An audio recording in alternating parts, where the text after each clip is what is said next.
Assalamualaikum warahmatullahi wabarakatuh. Selamat sore rekan-rekan semua atau selamat siang untuk yang ada di Saudi. Pertama-tama terima kasih karena telah hadir hari ini pada webinar KAUS mengenai tentang visiting research. Dan saya di sini sangat senang bisa berkumpul dengan dengan semua. Eh, dan di sini kita punya dua pembicara yang sangat hebat. Tapi sebelum itu, perkenankan saya memperkenalkan dulu KAUS.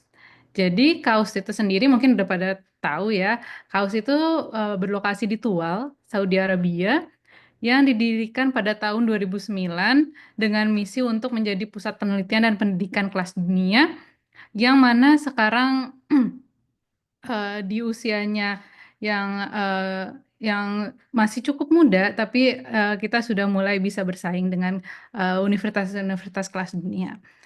Nah, di Kaust ini ada sekitar mungkin bisa dibilang 50 orang lebih itu adalah warga negara Indonesia yang sedang berada di sini. Di antaranya ada student, ada staff, ada juga research scientist ataupun yang lainnya. Jadi memang sudah cukup besar community Indonesia di Kaust ini dan kita menyebutnya sebagai Kaustina. Em, dan di sini Kaustina ini menjadi wadah bagi warga Indonesia untuk sosialisasi, berbagi pengalaman, dan juga membantu dalam aspek akademik. Jadi karena itu kami mulai ingin sharing, sharing lah ya ceritanya pengalaman kami selama ada di sini dan juga dari sisi pengalaman ataupun dari mungkin nanti akademik ke depannya mengenai untuk Kausina. Jadi bisa mungkin bisa dicek ya di Instagram Kaus Indonesia atau kausina.com untuk tahu lebih lanjut mengenai kegiatan-kegiatan kami ke depan. Terus kami juga mau mengucapkan terima kasih banyak kepada IA ITB Saudi Arabia yang kebetulan Ibu Hani sebagai ketuanya sudah hadir di sini. Terima kasih telah mendukung kami. Mungkin mau ada sepatah kata Bu deh untuk yang ada di sini. Eh, maaf Bu masih di mute kayaknya.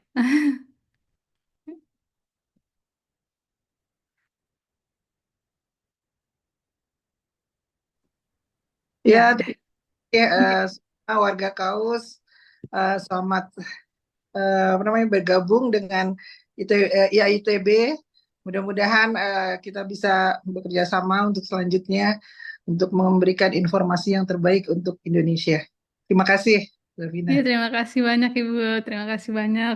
Ya, ITB juga sudah membantu untuk terselenggaranya acara ini seperti itu.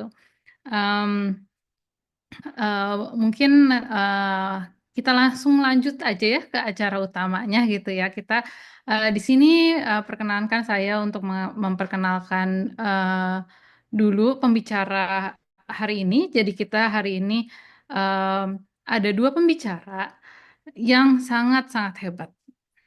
Jadi yang pertama adalah Fahri dan juga ada Mas Jordan. Jadi untuk Fahri sendiri itu sekarang sedang berada di tahun terakhir pendidikan sarjana di program studi teknik mesin ITB. Em, nah, kemudian di tahun terakhirnya itu dia berkesempatan untuk melakukan visiting research di KAUS selama 6 bulan dari bulan Juni kemarin sampai Desember nanti. Jadi sekarang Fahri masih ada di KAUS ya. Ya, halo Fahri, apa kabar? Halo, Mbak. Baik, Alhamdulillah. Alhamdulillah. Iya, jadi Fahri ini aktif di beberapa kegiatan organisasi juga nih, salah satunya jadi perangkat di Himpunan Mahasiswa Mesin ITB dan juga Gebrak Indonesia. Dia juga pernah melakukan internship di berbagai tempat seperti Danone, Aqua, Kilang Minyak Pertamina Balikpapan dan juga research assistant di Mitsubishi Heavy Industry.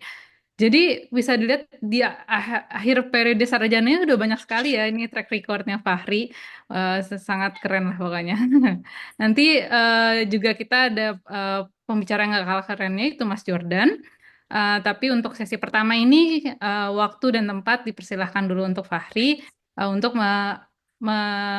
sharing-sharing lah ya, sharing-sharing tentang pengalaman visiting research-nya. Jadi untuk Fahri tempat dan waktu dipersilahkan.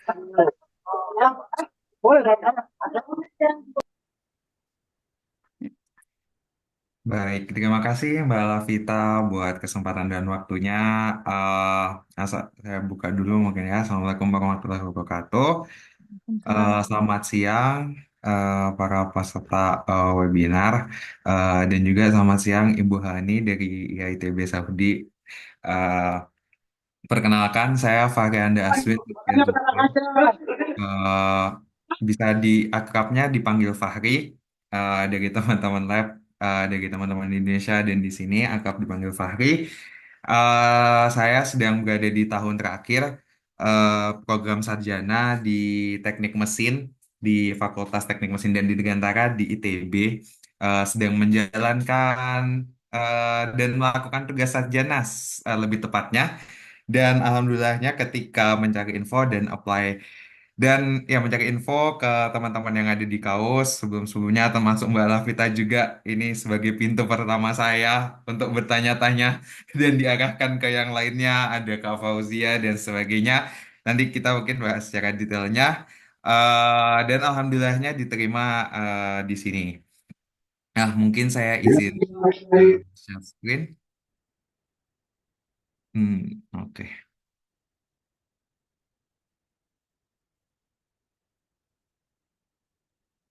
Ups. Oke. Oke. Izinkan saya untuk memulai. Jadi untuk webinar kali ini dengan tema yang sudah disebarkan juga, Navigating Your Path to Chaos, dan fokusnya ke research internship. Dan di sini saya mencantumkan beberapa logo ya, karena bagi saya logo-logo ini juga memberikan makna tersendiri buat saya. Yang pertama kaos tentunya yang sudah menerima saya di sini dan spesifiknya di eh, salah satu center yang pertama ada di kaos yaitu CCRC yang sekarang itu juga sudah berubah namanya menjadi CERP. Nanti kita akan tengok sedikit juga ke sana. Dan di bawah eh, supervisi dari Profesor Amir Farouk. Nama untuk labnya sendiri Farouk's Group for Advanced Sensing Technology and Energy Research atau disebut juga FASTER. Dan saya lahirnya dalam tanda kutip ya dilahirkan dari grup riset juga di ITB. Namanya Energy and Thermochemistry ETC Laboratory Research Team di jurusan Teknik Mesin dengan dosen saya mungkin barangkali juga hadir Bapak Firman Bagja Juangsa gitu. Dan ya di sini juga ada Kaustina yang memang tempat menjadi tempat kembali lah ya keluarga bersama teman-teman yang ada di Indonesia, teman-teman studi juga. Nanti saya juga nyantumin sedikit beberapa aktivitas atau keseruan kita. Dan ya itu background saya. Mungkin sedikit dari profile. eh Kalau mungkin dari teman-teman di sini mau tanya, boleh lewat Instagram. Insya Allah saya aktif. Nanti kita bisa ngobrol lebih banyak. Latar belakang saya tadi di teknik mesin. Jadi ruang lingkup riset area tentang elektrik mesin itu menjadi fokus saya. Dan saya di tahun terakhir ini lebih ke arah combustion atau pemanfaatan dari energi baru dan terbarukan. Kita mungkin sering dengar tentang adanya CCUS, pemanfaatan teknologi untuk carbon capture dan sebagainya. Nah, di situ juga ada peran combustion dan di situ menjadi fokus riset saya akhir-akhir ini. Dan sebelum beranjak ke sini, saya juga diberikan amanah bersama teman-teman saya oleh Bapak Firman, dosen saya, menjadi research assistant untuk proyek kolaborasi antara ITB dan juga MHI. Itu kita sedang membangun setup combustion, yang salah satunya juga referensinya itu juga kaos. Tapi dengan profesor sama, senternya CCRC juga, tapi profesornya beda, Profesor William Roberts. Nanti kita coba lihat lagi untuk next slide-nya. Dan untuk research interest saya yaitu fuel dan clean combustion dan juga chemical kinetics yang saya lakukan di sini, mengukur ignition delay time dari berbagai macam fuels yang digunakan di shock tube gitu. Nanti akan sedikit menyinggung juga. Nah, mungkin pertanyaan pertamanya adalah kenapa kaos gitu ya? Kenapa nggak yang lain? Nah, yang pertama karena fokus riset saya itu seputar combustion, seputar pembakaran, dan juga eksperimentalnya ada gitu ya. Dan memang itu menjadi ketertarikan saya selama 1 tahun terakhir saya di program sarjana. Maka dari itu saya melihat ada satu universitas yang sedang gaung-gaungnya, dan memang ternyata betul bahwa universitas ini tuh center atau grup yang lahir pertama itu adalah tentang combustion. Jadi pertama kali combustion, istilahnya di kaus ini tuh combustion menjadi yang pertama, research area yang pertama yang ada di sini. Jadi CCRC singkatannya yaitu Clean Combustion Research Center, pertama kali yang ada di kaos sejak 2012 gitu. Dibuktikan dengan adanya kontribusi dari jurnal-jurnal ini, kalau nggak salah jurnal Fuels and Combustion, kalau nggak salah. Jadi Saudi Arabia dan juga kaos itu kontribusinya di rank 5 gitu secara country. Kalau Saudi Arabia, kalau secara organization, kaosnya sendiri di peringkat ketiga gitu. Nah, lalu juga tentunya saya ketika melihat sebenarnya untuk ketertarikan saya di kaos ini menempuh studi lanjut untuk S2 ataupun S3. Tetapi pas saya baca-baca lagi ada kesempatan magang gitu. Eh, yang mana sepertinya membuka jalan saya nih untuk mendaftar S2 S3, dan juga ada istilahnya benefit yang didapatkan gitu dari program magang itu sendiri gitu. Nah, mungkin teman-teman di sini juga bisa dilihat, dicek di websitenya ataupun ngetik di Google, namanya VSRP, Visiting Student Research Program. Nah, di situ akan ada beberapa benefit dan banyak informasi lain yang menarik, dan benefit-benefit yang didapatkan gitu, mulai dari monthly stipend, terus ada juga housing, dan juga termasuk pembiayaan untuk visa dan airfare-nya, dan termasuk juga ada asuransi kesehatan, dan di sini banyak sekali amenities ataupun activities dari sosial, cultural gitu ya, dan fasilitasnya juga sangat mendukung sekali, dan itu juga diberikan menjadi bagian dari benefit yang didapatkan. Dan juga tentunya akses ke Core Lab. Core Lab itu adalah lab di mana dari semua macam lab yang ada di kaos ini itu mungkin nanti akan dibahas juga sama Mas Judan lebih tepatnya karena juga saya baru di sini ya. Di sini juga ada teman-teman PhD juga yang mungkin dari kaos yang sedang join. Mohon maaf kalau sempat salah mention, nanti insya Allah dibenarkan. Jadi lab di sini memang banyak sekali fasilitas-fasilitas ataupun kebutuhan-kebutuhan yang dijawab eh, oleh adanya Core Lab ini. Jadi semacam lab kolaborasi lah gitu. Dan juga bisa dapat akses ke lab-lab lainnya. Seperti itu. Terus tentunya relationship atau connection ya dari berbagai macam visiting students yang datang ke sini, itu mereka memiliki berbagai background. Ada yang dari UK, dari seluruh penjuru dunia, eh, hampir ada perwakilannya di sini, seperti itu.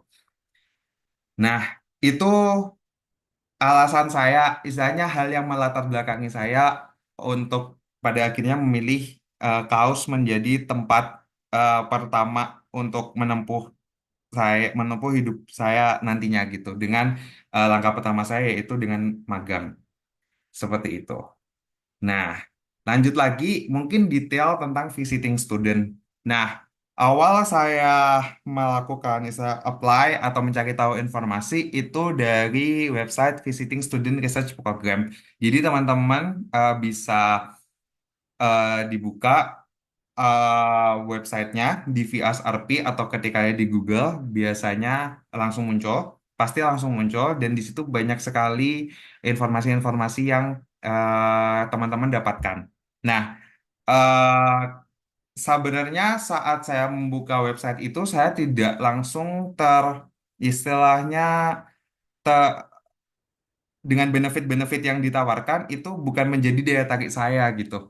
Namun saya memang fokus untuk bagaimana riset saya itu eh, dijawab atau pertanyaan-pertanyaan saya itu dijawab oleh riset-riset yang ada. Makanya saya mencoba kalau di sini itu sebentar. Nah, kalau di sini tuh ada internship dan ada drop down-nya, di sini nanti ada project atau istilahnya mencari project yang sedang available gitu. Nah, nanti teman-teman akan eh, ada list berbagai macam, kalau nggak salah sekarang itu 161 program yang sedang available untuk teman-teman apply gitu. Nah, nanti melanjutkan ini nanti akan saya lanjutkan. Nah, ini sedikit tentang VSRP. Untuk waktunya sendiri memang tidak tentu. Jadi applications-nya itu selama bertahun-tahun itu bisa dan durasinya itu 3 sampai 6 bulan. Saya di sini alhamdulillahnya diterimanya di 6 bulan. Tadi sudah sempat dimention oleh Mbak Lavita itu mulai dari Juni sampai Desember seperti itu. Nah, lalu saya juga baca kalau untuk apply intern ini eh, harus berdiskusi dengan fakulti mentor. Yang saya tangkap dari informasi ini adalah, oh berarti saya harus mencari profesor yang menerima saya sebagai istilahnya magang di grupnya beliau-beliau gitu. Nah, maka dari itu saya melihat, oh berarti harus tahu nih fokus areanya mau kemana gitu.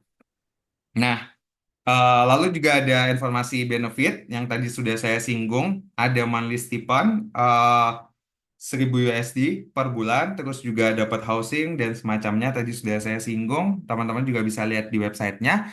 Nah, yang saya mention adalah saya sebenarnya tidak tertarik untuk melihat benefitnya, tapi saya tertarik untuk melihat riset apa yang sedang available gitu. Dan saya di sini nanti teman-teman bisa melihat ada 161 project yang teman-teman bisa baca dari berbagai macam akademik program atau berbagai macam jurusan lah gampangnya kalau untuk teman-teman dari Indonesia gitu.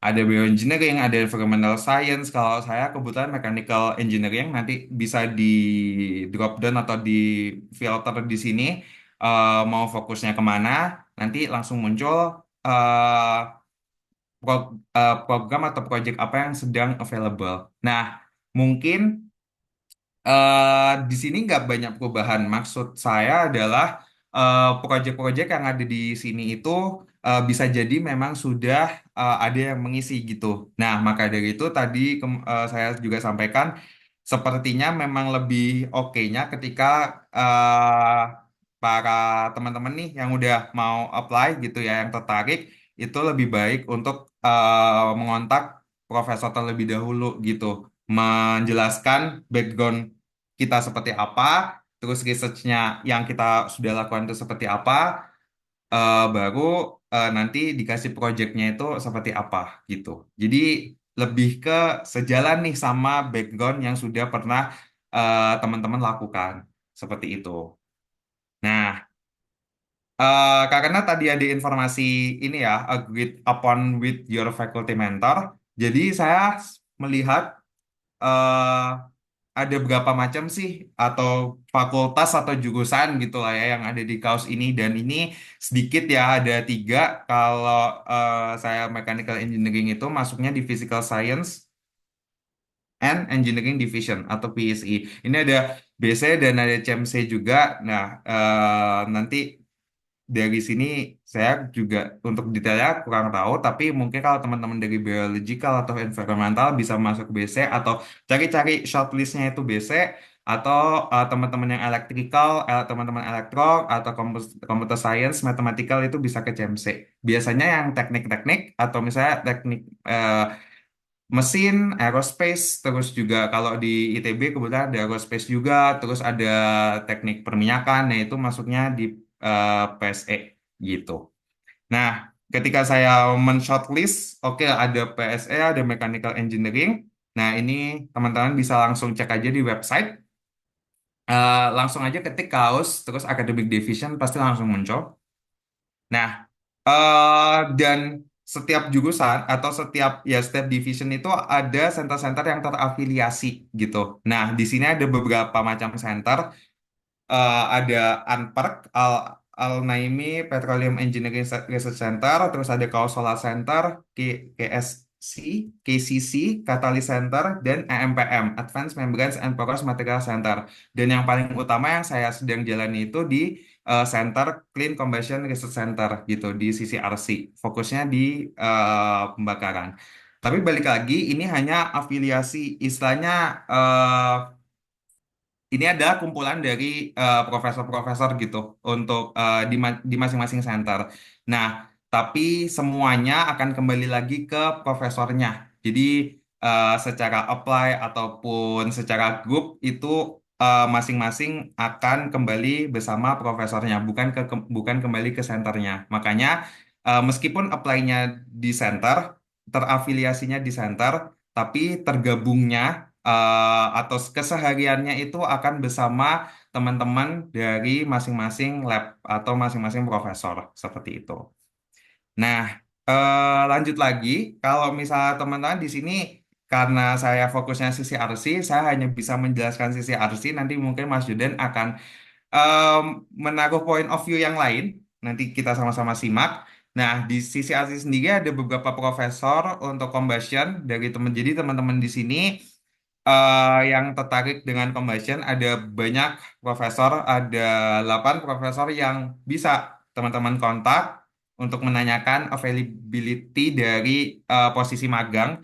Nah, saya alhamdulillahnya diterima oleh Amir Farouk. Nah, fun fact-nya adalah saya sempat mengkontak ini atas saran juga dari sesepuh yang sudah pernah di kaus dan kebetulan jadi dosen di FTMD, tepatnya di Teknik Dirgantara itu Pak Dito. Nah, sempat menyarankan saya untuk coba kamu hubungi saja ke semua atau istilahnya yang masih selaras lah sama yang kamu yang ketertarikan kamu gitu. Jadi saya sempat email itu ke selain Profesor Amir Farouk ada Profesor William Roberts, ada Profesor Mani, terus ada eh, Basam Dali juga itu sempat saya kontak dan dari 4 sampai 5 profesor yang saya kontak, itu hanya satu yang membalas, alhamdulillahnya yaitu Profesor Amir Farouk dan ya memang menunjukkan ketertarikan dan ya alhamdulillahnya diterima di sini.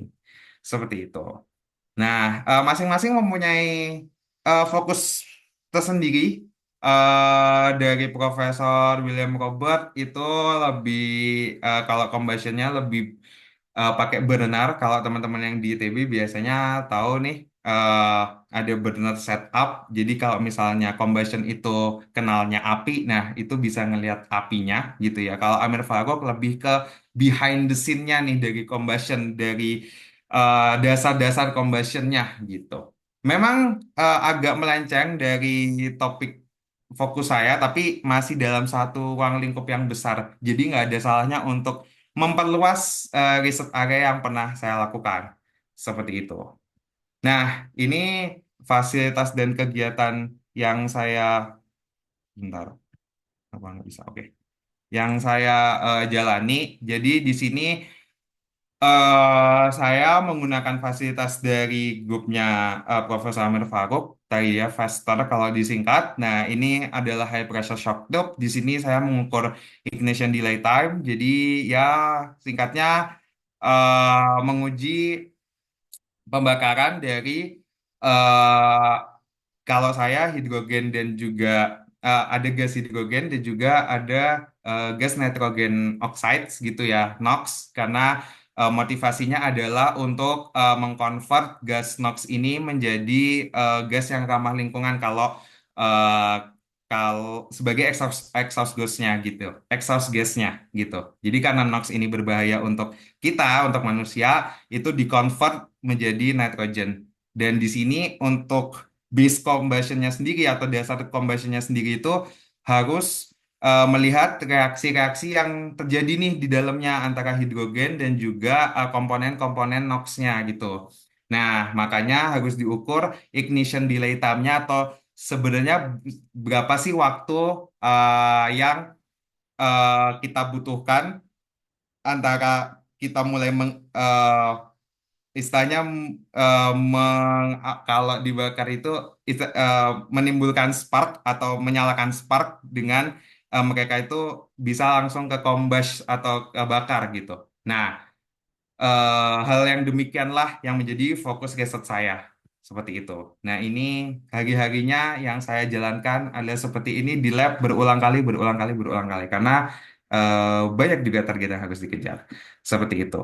Nah, ini fasilitas-fasilitas lain sama tentang combustion juga. Dan kalau Profesor Amir Faruk itu lebih kepada laser-lasernya. Itu hal-hal lain yang bisa dieksplor di Profesor Amir Faruk. Seperti itu. Nah, ini sedikit tentang background saya dan yang saya lakukan, experience selama hari-harinya saya. Nah, ini nih sekarang kita lebih ke teknikal, yang mana mungkin jadi pertanyaan teman-teman, gimana sih intinya Mas, cara daftarnya itu gimana gitu, masuk aja belum gitu kan ya. Nah, ini lebih ke saran saya, maksudnya ini yang saya alami, bukan sesuatu template dari mana ini yang saya alami, saya tuangkan dalam tulisan ini, jadi bisa teman-teman ya silakan untuk diikuti gitu ya, atau bisa teman-teman catat juga. Jadi yang pertama, kalau step-stepnya adalah sebenarnya tentuin yang research interestnya itu apa gitu. Mau kemana, mau ngerjain apa, seputarannya itu harus tahu gitu. Apa yang menjadi kejaran Anda, kejaran teman-teman gitu. Nah, selanjutnya ketika sudah menemukan yang cocok, sudah menemukan yang oke, ini bisa nih, masih align nih sama experience-experience yang sudah saya miliki sebelumnya. Itu coba kontak profesor. Jadi mulai ke teknikal nih, bahas gimana cara nulis email yang straightforward, yang concise, yang clear, menampilkan semua informasi-informasi secara singkat, padat, dan jelas tentang background kita gitu. Dan ya tentunya memberanikan diri untuk bisa email ke profesor menggunakan bahasa Inggris juga yang clear gitu. Nah, harus ada keberanian di situ juga secara mentalitinya.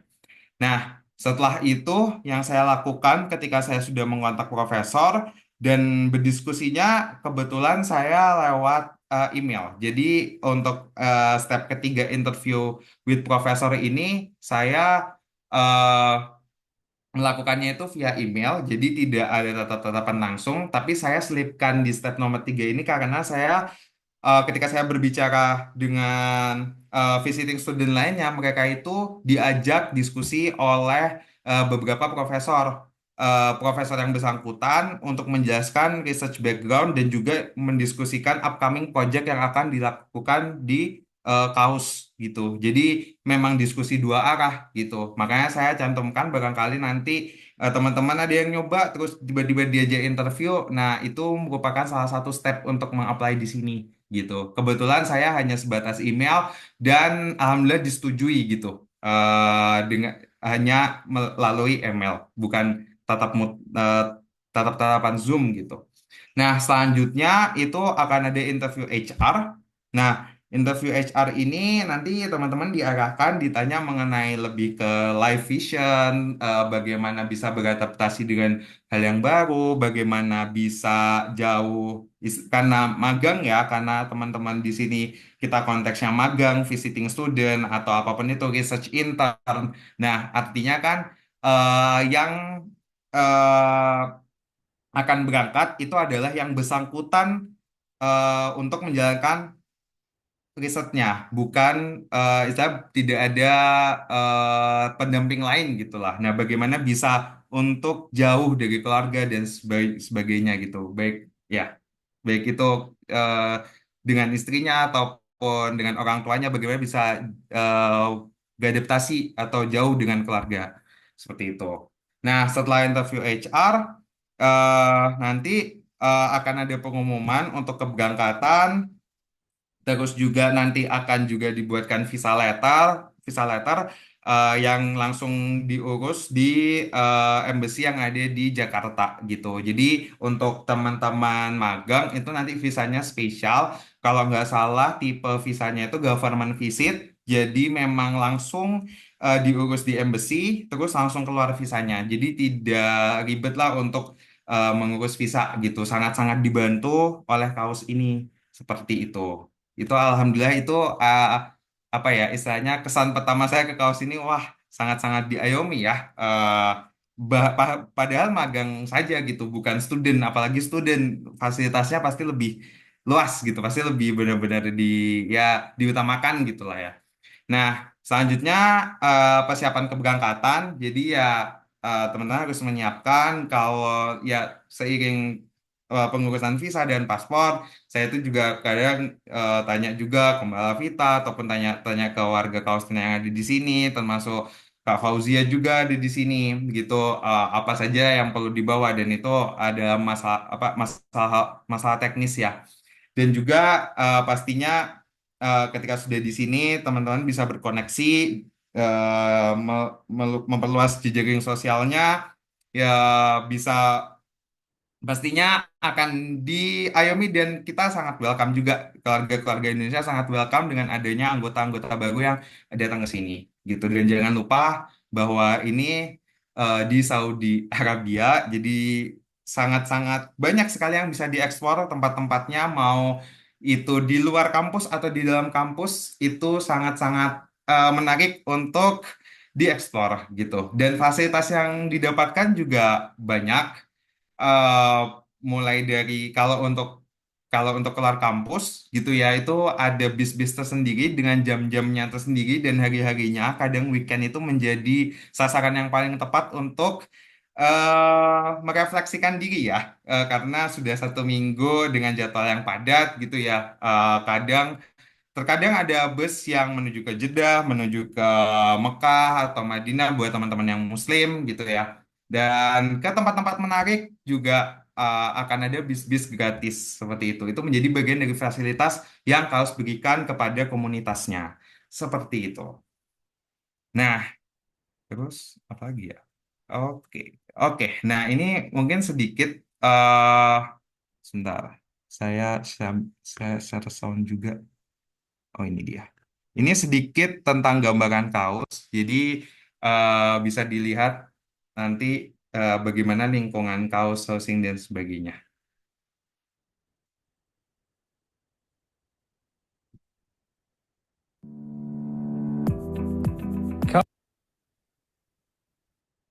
KAUST is more than a university. It is a complete community designed to inspire and motivate our faculty, students, staff, and their families. We at Campus and Community in KAUST are strategic enablers of people, culture, and infrastructure. We focus on enhancing the quality of life for everyone in our vibrant community to help KAUST deliver its vision and strategy. السلام عليكم أنا عمرو عطية نائب الرئيس لشؤون الحرم الجامعي والمدينة السكنية. Hello, I am Amr Atiyah, Vice President of Campus and Community. Our team aims to empower all to thrive in a unique, diverse, and innovative community. Our facilities management team ensures KAUST world-class campus and community operates smoothly, providing a safe and sustainable environment for learning, working, and living. We oversee the design, construction, and maintenance of infrastructure and utilities while maintaining the highest international standards. Our community team enriches your daily experiences with engaging activities, cultural events, healthcare services, dining, and recreational opportunities. We help to foster a sense of belonging and connection, bringing together over 120 nationalities from around the globe. Together, in collaboration with many other teams across KAUST, we aim to serve and will strive to make our community stronger and more vibrant. Oke, itu sedikit aja teman-teman. Kita lanjut lagi karena waktunya juga terbatas. Bentar ya.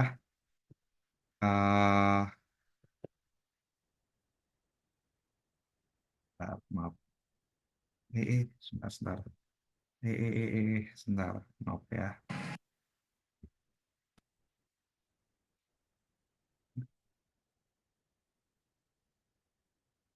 Oke, nah ini selanjutnya sedikit dari kegiatan saya.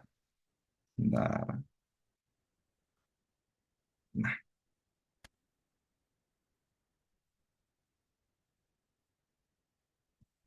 oke.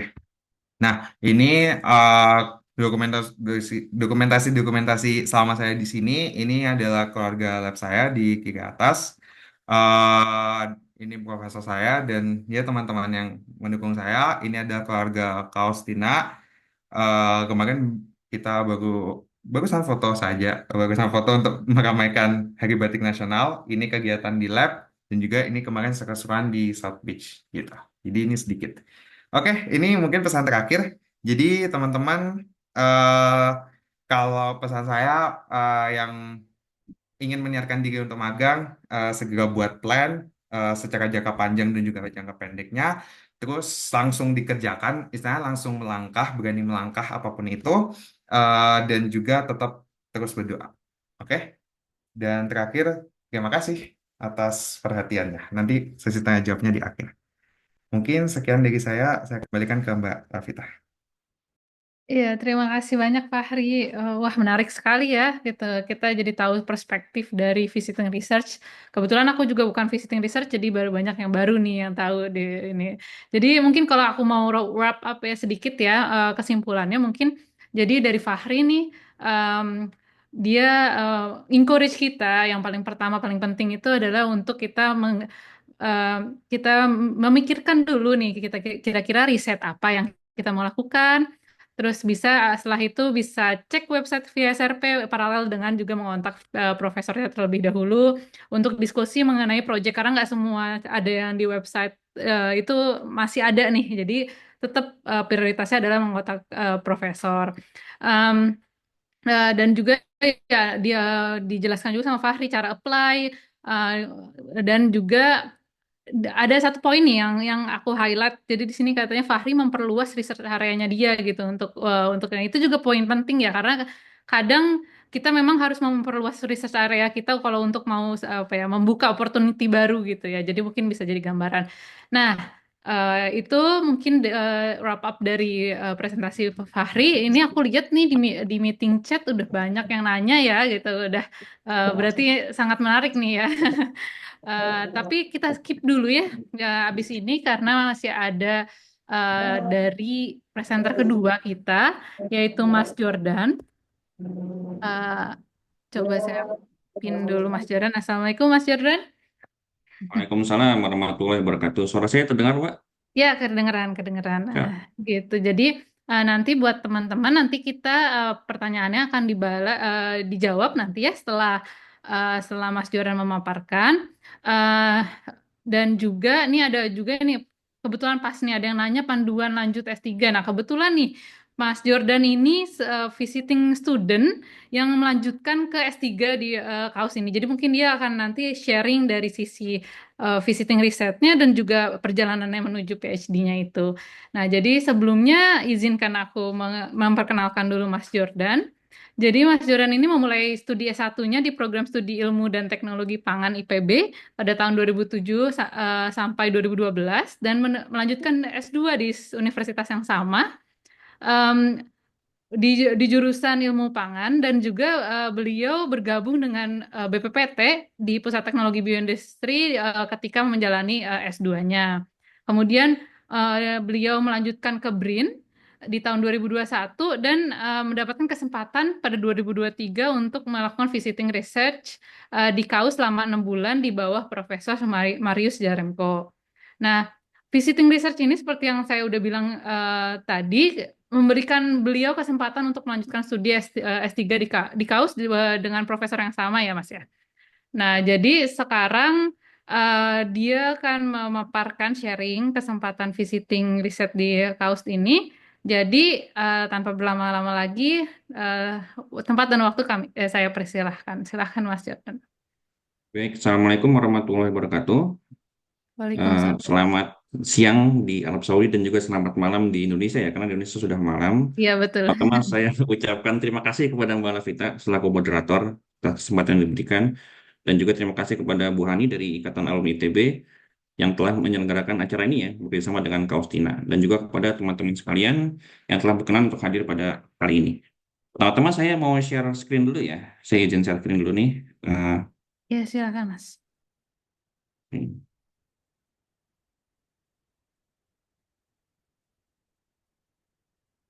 sudah bisa dilihat presentasinya? Udah, Muncul Mas, ya? sudah kelihatan. Ya, tinggal Saya kira diperbesar oke, aja. saya kira muncul ini oke. Ya, Jadi udah. di sini saya mencoba untuk memaparkan ya terkait dengan pengalaman saya selama menjadi mahasiswa magang di KAUS. Tadi sebenarnya sudah dijelaskan banyak oleh Mas Fahri gitu ya. Jadi kayaknya saya di sini tinggal bagian pelengkap aja gitu ya, bagian nyapu-nyapu aja lah istilahnya gitu ya. Nah, kenapa saya pilih magang di KAUS? Karena KAUS ini merupakan salah satu kampus yang sangat menarik gitu ya. Kalau kita lihat, jadi KAUS terletak di Tual. Tual ya, bukan Jeddah ya. Orang banyak bilang Jeddah, padahal bukan ya. Kalau istilah kata tuh Jeddah, Jeddah coret gitu. Karena masih 90 kilometer dari Jeddah ke arah utara gitu ya. Jadi terletak di Tual. Dan kebetulan letaknya itu berada di jalan dari apa? Dari Mekah, Madinah gitu ya. Jadi benar-benar di tengah-tengah banget gitu ya. Antara Mekah sama Madinah. Dan dia fokus hanya untuk mahasiswa pasca sebenarnya gitu ya, untuk student S2 sama S3 gitu ya. Walaupun kalau teman-teman dari S1 gitu ya, yang masih S1 kayak Mas Fahri ini masih bisa masuk juga gitu ya dengan program visiting student. Dan dia juga terbuka untuk umum ya. Jadi ini bukan bukan kampus untuk muslim aja, tapi juga buat teman-teman non-muslim mau apply ke sini juga bisa gitu ya. Dan dia berumur masih muda, kurang lebih baru 15 tahun, berdiri tahun 2009. Namun capaiannya sudah bisa dibilang cukup luar biasa besar gitu ya. Bahkan dia berstandar dunia gitu ya. Bisa kita lihat peringkatnya itu dari Nature Index sudah mencapai 133 gitu ya di tahun 2024. Dan banyak banget di sini komunitas internasional, lebih dari 50% adalah komunitasnya itu internasional, bukan warga lokal Saudi.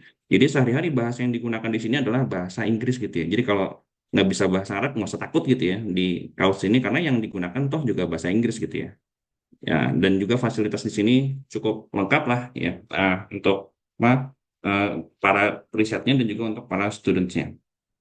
Nah, kalau kita lihat kampus kaos ini itu besar ya, namun mayoritas dari kampus kaos ini adalah housing untuk student dan juga housing untuk researcher gitu ya. Adapun kampusnya hanya terletak di yang kecil ini aja nih ya, yang di tengah-tengah sini aja gitu. Itu kampusnya. Sisanya apa? Sisanya itu adalah housing untuk studentsnya. Jadi di sini kita bisa melihat bahwasanya kaos itu benar-benar memanjakan studentnya agar mereka bisa nyaman tinggal di sini dan mereka juga nanti bisa berkontribusi lebih untuk risetnya gitu ya. Nah, kalau kita lihat berdasarkan Nature Index di Leading Research Institution tahun 2024, luar biasa ya capaian KAUS ya. Jadi dia bisa mencapai peringkat 133 ya untuk output research-nya. Output research yang dihitung berdasarkan jurnal-jurnal kelas internasional gitu ya, berdasarkan Nature Index gitu. Nah, ini meskipun usianya masih 15 tahun, masih baru, tapi sudah bisa apa ya, bersaing dengan univ-univ lain yang lebih lama gitu ya, yang sudah lebih gitu ya, lebih established gitu ya, baik dari Australia gitu ya, Netherlands, Sweden dan lain-lain universitas gitu ya. Ini capaian yang luar biasa besar bagi KAUS gitu ya, sehingga ini pun menarik banyak researcher internasional untuk bergabung dengan KAUS gitu ya. Nah, yang menarik di sini sebenarnya kalau kita lihat India gitu ya, negara yang mungkin secara sosiodemografis tuh nggak jauh beda sama Indonesia gitu ya, tapi bisa bagus dari sisi risetnya gitu ya. Dan qadarullah saya baca di Nature Index dari 500 universitas, saya belum melihat ya ada satu universitas Indonesia yang bisa bersaing di kancah internasional seperti ini. Itu mungkin menjadi PR bersama bagi kita ya. Gimana caranya bisa memajukan kualitas pendidikan di Indonesia ya. Mungkin salah satunya dengan cara kolaborasi, yaitu dengan KAUS. Dan kalau kita lihat di tahun 2019 bahkan KAUS itu masuk ke dalam peringkat 6 ya. Peringkat 6 yang universities, artinya university yang masih under 50 gitu ya, di bawah 50 tahun di tahun 2019. Di tahun 2024 datanya belum keluar, nanti bisa kita tunggu sama-sama, mungkin akan keluar ya, saya juga kurang tahu.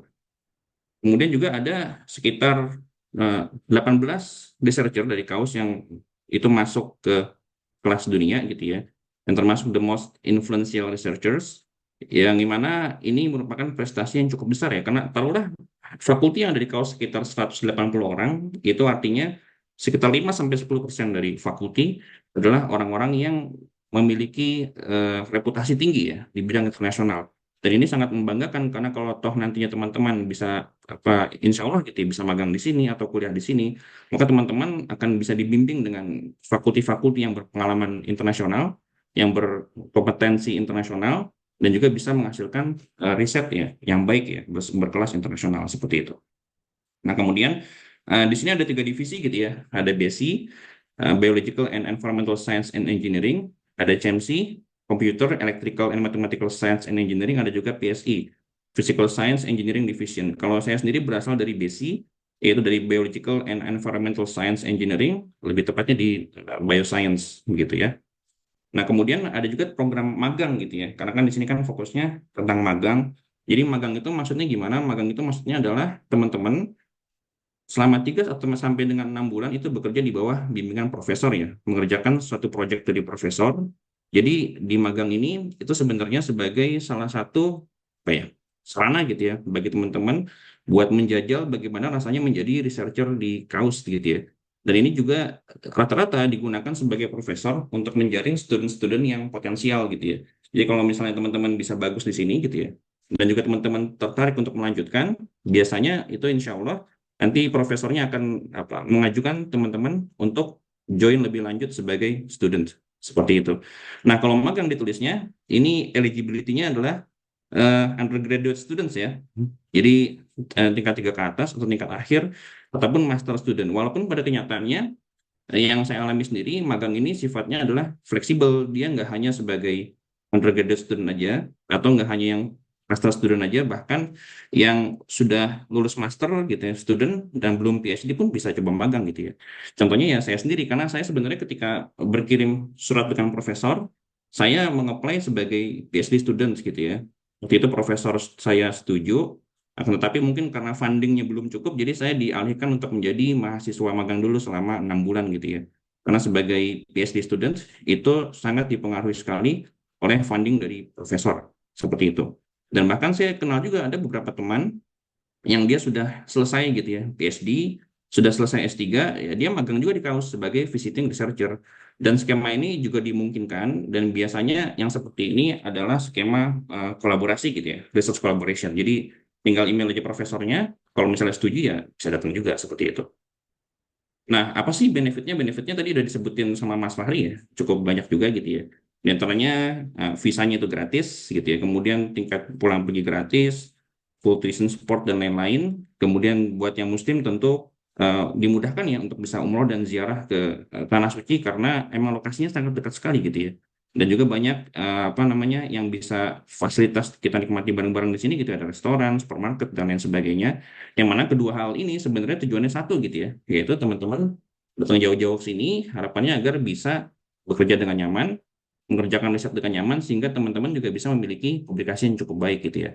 Sekali lagi ini salah satu kesempatan yang bagus banget, terlebih kalau bisa ngajak kolaborasi sama teman-teman Indonesia gitu. Jadi kita bisa sama-sama mengangkat riset output dari negara kita tercinta. Nah, ini adalah contohnya ya, contoh dari fasilitasnya. Ini fasilitas housing. Jadi kalau dulu saya jadi visiting student itu dapatnya apartemen, itu bisa 2 bedroom atau 3 bedrooms, tergantung dari ketersediaan gitu ya. Di dalamnya sudah full furnish. Jadi kayak fasilitas kamar mandi dalam sudah lengkap, ada kamarnya, kemudian juga ada mesin cuci dan juga mesin pengering, kemudian dapurnya juga sudah lengkap gitu ya. Jadi sudah sangat nyaman sekali tinggal di sini. Kemudian juga ada fasilitas sarana buat olahraga ya.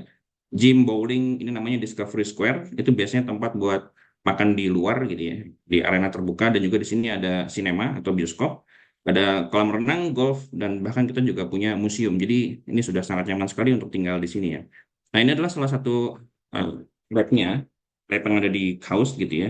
Jadi lab di KAUST itu sebenarnya ada 2 ya. Pertama itu lab masing-masing PI atau masing-masing profesor. Dan yang kedua itu adalah lab yang disebut dengan nama core lab. Mungkin kalau di Indonesia itu seperti lab terpadu gitu ya, yang mana setiap orang itu bisa menggunakannya. Atau kalau di BRIN itu istilahnya diri gitu ya. Mungkin ada juga teman-teman di sini yang magang di BRIN juga ya, ada program magang juga, tahu lah istilah diri itu ya. Jadi seperti itu. Nah, ini di KAUST Core Lab ini, ya, saya biasa menggunakan alat NMR ya. Mungkin kalau di Indonesia NMR nggak setiap univ punya gitu ya. Tapi di sini Masya Allah banyak banget ya. Ini ada berapa ya? Saya nggak tahu, mungkin ada belasan NMR gitu ya. Yang 400, 500, 600, 700, solid state, liquid state, semuanya lengkap di sini gitu ya. Ada juga lab MS, yaitu tentang MES gitu ya. Saya juga bisa menggunakan itu karena penelitian saya di bidang metabolomics dan juga nanofabrication dan lain-lain. Nanti insya Allah kalau teman-teman ada kesempatan ke sini bisa coba sendiri gitu ya. Kemudian juga nggak lupa ada Kaus Library. Ini tempat yang sangat ikonik di Kaus. Dan ini kalau teman-teman suka kepoin Instagramnya Kaus Tina, pasti sering lihat ya orang pada foto bareng ya. Nah itu foto bareng biasanya di sini gitu ya. Kenapa? Karena tempatnya emang cozy, nyaman, dan juga dia Instagramable sih. Nah terus, oke. Jadi persyaratannya apa aja? Di antaranya ya butuh transkrip gitu atau ijazah. Tapi kalau misalnya teman-teman masih S1 ya nggak perlu ijazah juga ya. Paling transkrip aja. Kemudian juga bahasa Inggris, CV, statement of purpose, surat rekomendasi, responden masih aktif. Dan cara daftarnya sendiri untuk program magang ini ada dua. Yang pertama yaitu ini lewat pintu depan ya. Lewat pintu depan kenapa? Karena pertama teman-teman cari proyeknya dari website yang tadi udah dibahas Mas Fahri juga yaitu website VSRP gitu ya. Kemudian bikin akun dan teman-teman submit di sana gitu ya. Nanti kalau misalnya sudah disetujui oleh panitia, baru bisa interview seperti itu. Tapi saya sendiri tidak menyarankan menggunakan cara ini gitu ya. Kenapa? Karena yang pertama dengan menggunakan cara ini itu melalui pintu depan alias tergantung dengan panitia VSRP gitu ya. Bisa jadi teman-teman sebenarnya kompeten. Teman-teman sebenarnya oke gitu ya dengan profesor dan profesor oke dengan teman-teman, tapi teman-teman nggak pernah ketemu sama profesornya. Kenapa? Karena keburu disunat duluan sama panitia VSRP-nya gitu ya. Jadi daripada menggunakan cara ini, lebih baik teman-teman menggunakan cara kedua, yaitu langsung aja teman-teman hunting PI, hunting profesornya, kira-kira yang cocok mana, kemudian teman-teman langsung aja email profesornya gitu ya. Nanti kalau profesornya oke, nanti biasanya akan ada interview, dan kalau misalnya oke juga, nanti biasanya akan langsung diarahkan untuk mensubmit melalui portal. Seperti itu, dan ini adalah cara yang setahu saya sih kayaknya student Indonesia banyak, semuanya mungkin ya, semuanya menggunakan cara seperti ini. Gitu ya. Jadi silakan dikoreksi. Jadi itu yang bisa kita siapkan ya. Cara daftarnya sudah tahu. Sekarang persiapannya bagaimana? At least ada 3 hal yang perlu kita siapkan. Yang pertama adalah perbaiki rekam jejak ya. Karena bagaimanapun ketika kita mencoba mengapply, melamar suatu pekerjaan, melamar magang, tentu bos pasti ngelihat rekam jejak kita kan. Ini seperti apa gitu ya. Tentu bos nggak mau ngeliat kita seperti kucing dalam karung gitu ya. Nah kalau di sini jadi sebisa mungkin kita perbaiki rekam jejak kita gitu ya. Entah itu bisa ikut prestasi atau lomba buat teman-teman yang masih atau mahasiswa, atau mungkin bisa publikasi kalau ada itu akan sangat baik sekali, dan juga perbaiki kemampuan bahasa ya. Jadi bahasa ini penting bukan sekedar buat lolos seleksi aja sih, cuman karena di sini keseharian menggunakan bahasa Inggris gitu ya. Jadi ngomong pakai bahasa Inggris, kemudian nulis pakai bahasa Inggris, korespondensi pakai bahasa Inggris, dan juga publikasi, presentasi, dan lain pakai bahasa Inggris. Jadi ya penting skill ini untuk terus kita asah gitu. Kemudian yang kedua juga, kita bisa hunting profesor gitu ya, yang cocok kira-kira mana aja. Dan juga kalau misalnya belum ada yang cocok, ya kita tinggal ukur kemampuan diri gitu ya. Kira-kira kita nih orangnya bisa adaptasi atau enggak gini. Kira-kira kita orangnya bisa menerima tantangan atau belajar hal baru atau enggak gitu ya. Kalau bisa oke, kita maju aja dan itu nggak masalah. Karena itu seperti tadi disebut sama Mbak Lavita dan juga Mas Fahri, itu membuka cakrawala baru di pengetahuan kita. Tapi kalau kita nggak siap ya sebaiknya jangan gitu ya.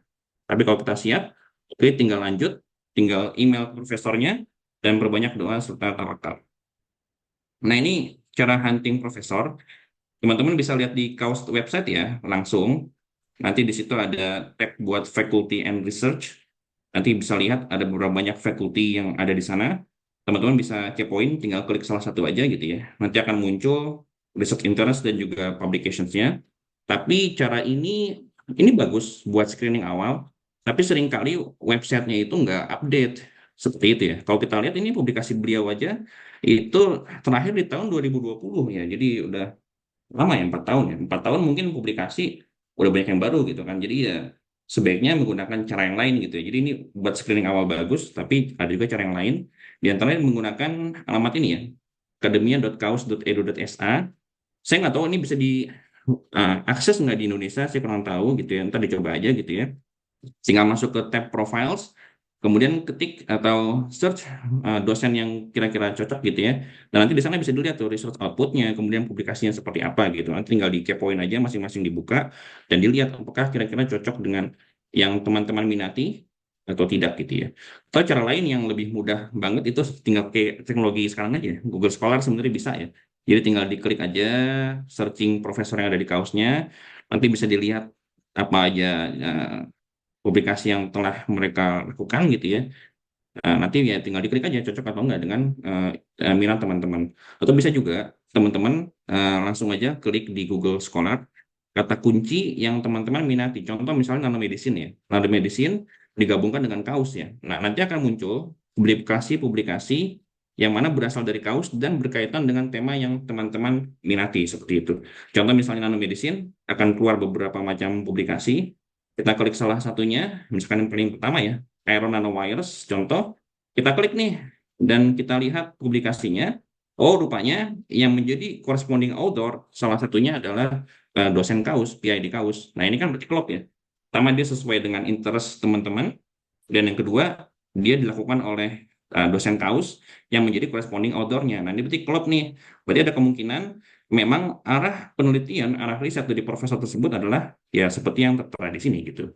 Jadi kalau sudah klop seperti ini, langsung aja ya kita gaskan aja, nggak pakai lama, ya gitu langsung aja kita email profesornya, email menyatakan bahwasanya kita kira-kira ada nggak lowongan untuk menjadi visiting student seperti itu.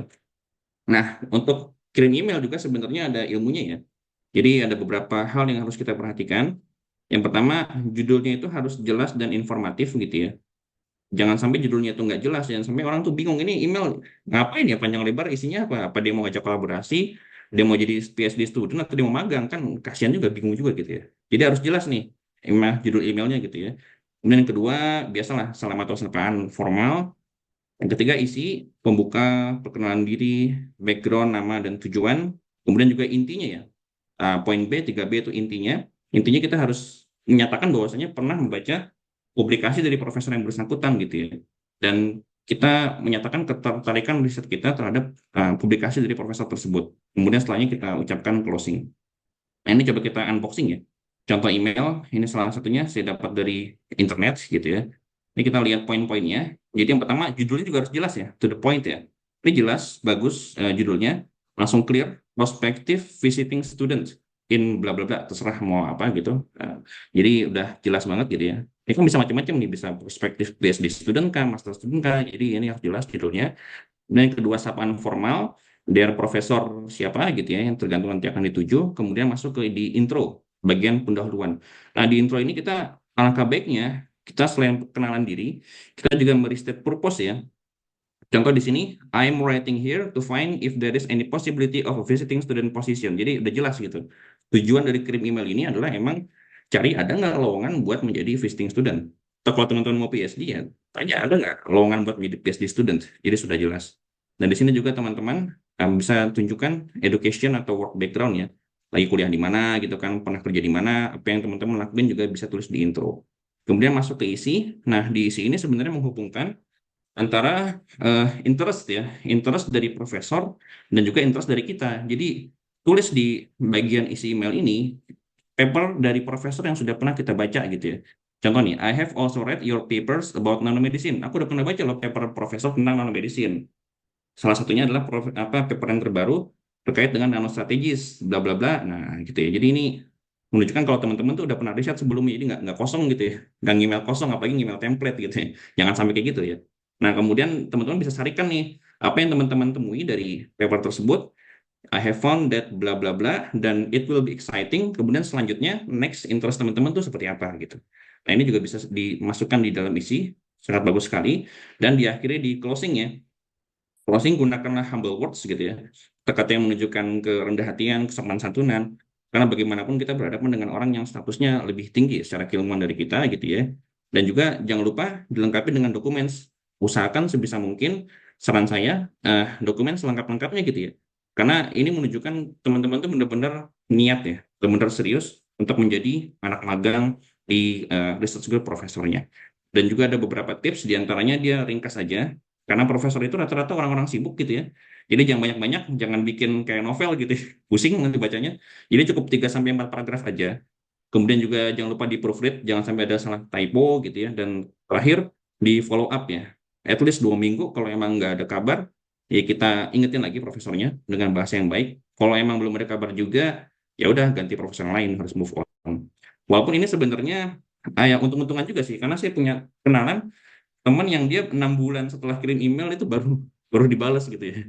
Jadi itu rezekinya alhamdulillah gitu ya. Jadi Ya ini sangat kasuistis sekali gitu ya, tidak bisa digeneralisir. Nah gitu, nah jadi saya coba ngomong sedikit tentang kegiatan saya selama magang.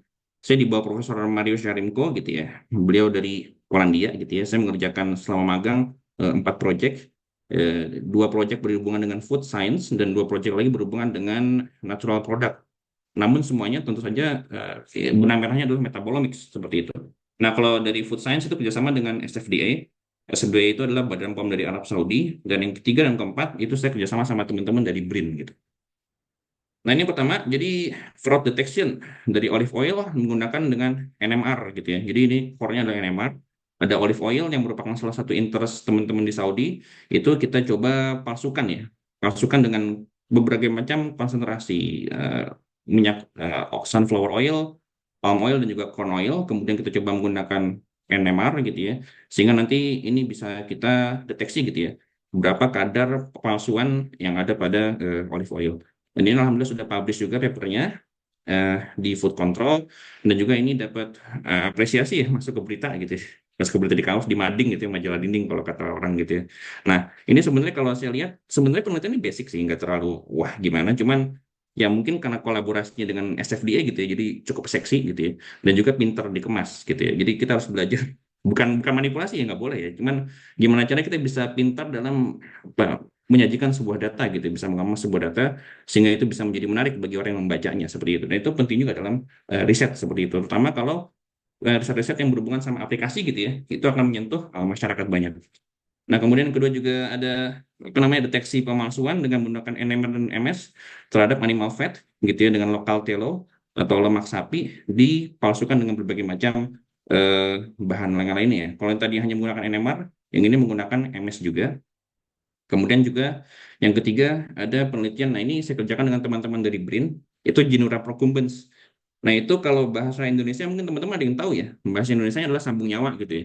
Jadi saya bawa sambung nyawa dari Indonesia gitu kerjasama BRIN Kaus. Nah ini saya analisakan di sini dan juga sebagian di Indonesia. Untuk papernya masih di under review, mudah-mudahan bisa lekas terbit. Oke, jadi closing notes-nya. Sebenarnya kaos itu adalah tempat yang sangat baik sekali bagi teman-teman untuk mengembangkan jejaring internasional, buat bisa belajar, buat bisa menabung, dan bagi yang muslim bisa beribadah. Walaupun sekali lagi bukan hanya buat muslim aja, yang non muslim pun banyak yang kuliah di sini. Jadi kalau teman-teman udah tertarik gitu ya, nggak pakai lama, langsung aja kerjakan gitu ya. Jadi apa yang harus dikerjakan? Yang pertama adalah perbaiki rekam jejak. Yang kedua adalah hunting profesor dengan cara yang tadi sudah disebutkan. Yang ketiga langsung action, kirim email dengan cara yang sudah disebutkan. Dan keempat yang nggak kalah penting, dan ini menurut saya mungkin lebih penting daripada segala sesuatu yang sudah kita bicarakan gitu ya. Jangan lupa berdoa dan tawakal gitu ya. Terutama kalau teman-teman masih punya orang tua, itu bersyukur ya, itu salah satu pusaka gitu ya. Jadi sowan gitu ya, datang ke orang tua sambil bawa makanan gitu ya, pempek atau martabak, makanan kesukaan, terus bilang, Pak Ma insya Allah mau ngelamar di kaos, mohon doanya gitu ya. Nanti kalau didoakan gitu, insya Allah semua-semua yang susah gitu ya, itu menjadi mudah gitu ya. Tiba-tiba kebuka aja jalan gitu ya. Sesuatu yang tadinya kita rasa nggak mungkin, insya Allah akan tiba-tiba berubah menjadi mungkin. Nah, sekian aja yang bisa saya sampaikan, dan terima kasih. Wabillahi taufiq wal hidayah. Wassalamualaikum warahmatullahi wabarakatuh. Saya kembalikan ke moderator. Waalaikumsalam warahmatullahi wabarakatuh. Ya, terima kasih banyak Mas Jordan. Sungguh ini ya menginspirasi lah ya, banyak hal-hal baru yang aku juga baru tahu juga. Dan di sini kita lihat juga di chat nih Mas sudah banyak banget nih yang nanya. Jadi mungkin jadi mungkin aku bakal ngasih kesempatan, siapa tahu ada yang mau nanya langsung gitu ya. Jadi nanti kita akan seling gitu. Jadi saya pilih salah satu pertanyaan dari chat, terus udah gitu nanti kalau misalnya ada yang mau langsung bisa langsung mungkin angkat tangan ya, raise hand aja di sini di Zoom untuk menanyakan langsung ke dua pembicara ini. Nah, jadi mungkin pertama ini ada yang raise hand, Abu Bakar ya, mungkin boleh boleh eh, di langsung aja disampaikan pertanyaannya. Sebentar. Ya. Assalamualaikum warahmatullahi wabarakatuh. Ya, sebelumnya perkenalkan saya Abu Bakar. Kebetulan saya sekarang posisi bekerja di PT Jawa Power. Mungkin sedikit tadi saya mau menyapa Mas Fahri ya. Jadi Kebetulan tadi menyebut bahwa Mas Fahri itu dosennya adalah Pak Firman. Jadi kebetulan saya juga punya riset kolaborasi dengan Pak Firman. Jadi kita tergabung dalam grup riset Sapreps. Kebetulan saya dulu S1 di Kimia Unpad, kemudian S2 di Cranfield University, ngambil Environmental Engineering. Mungkin yang saya mau tanyakan mungkin ke Mas Fahri adalah, eh, jadi background saya adalah kimia science. Apakah eh, di grup tadi Clean Combustion itu eh, ada nggak orang kimia gitu ya? Karena memang saya eh, eh, ke background pendidikan adalah science, tapi di pengalaman bekerja saya banyak riset-riset yang memang terkait dengan combustion juga. Jadi dan dengan Pak Firman itu kebetulan saya juga punya riset kolaborasi tentang carbon capture dengan microalgae. Namun saya memang fokusnya ke arah capture CO2 dari flue gasnya PLTU batu bara dengan microalgae, dan saya mengoptimasi rangkaian proses sampai dia menjadi produk biomass algae, dan nanti Pak Firman nanti akan melakukan produksi hidrogen dari biomass tersebut, dan nanti yang tujuannya adalah untuk co-firing hydrogen gitu ya. Jadi mungkin nanti salam juga ke Pak Firman ya, dengan Pak Aziz dari University of Tokyo, kayaknya mereka juga kolaborasi erat juga, dan insya Allah beliau juga kenal dengan saya nantinya ya.